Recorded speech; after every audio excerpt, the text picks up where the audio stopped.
My 3FUL Tianshan backpack came fully assembled. Aside from the load lifters, it's a 60cm rigid frame. The load lifters are easily installed. You just take the loops that are already on there and pass these clips through them, and then you want to cinch those tight to about 90 degrees.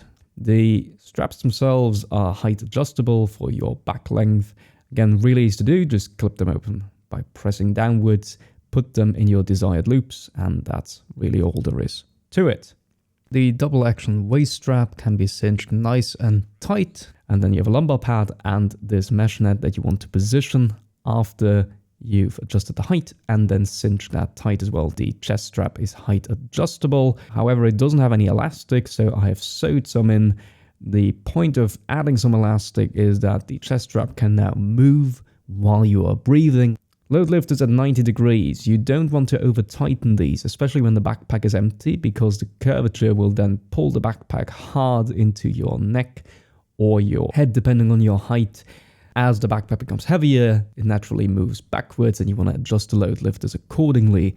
As you are moving, the curvature of your body and the backpack means you won't be hitting your head, so this is purely when you're just loading up the pack for the first time. Capacity. The hip pockets can easily take even the largest phones with an extra large case on it, and there's still some depth to spare there, and it closes and opens very easily.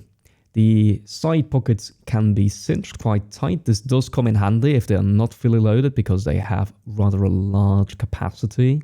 And then at the side we also have a compression strap running along there, and you can cinch that tight.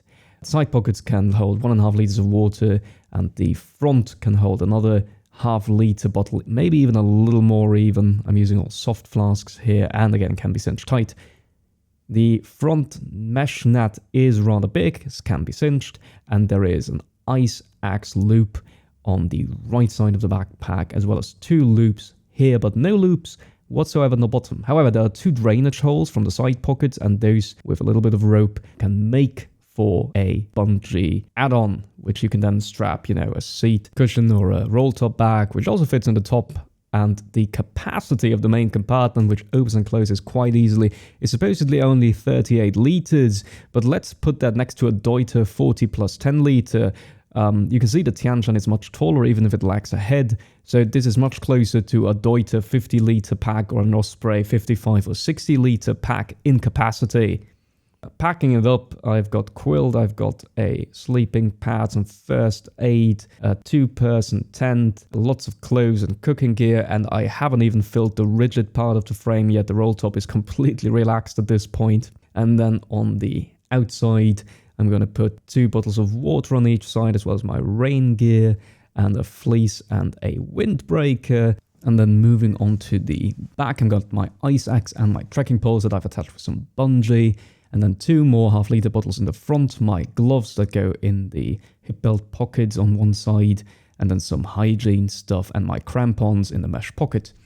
I use this insulation pouch when it gets real cold outside to keep my water from freezing. I recommend some DIY ones for the front.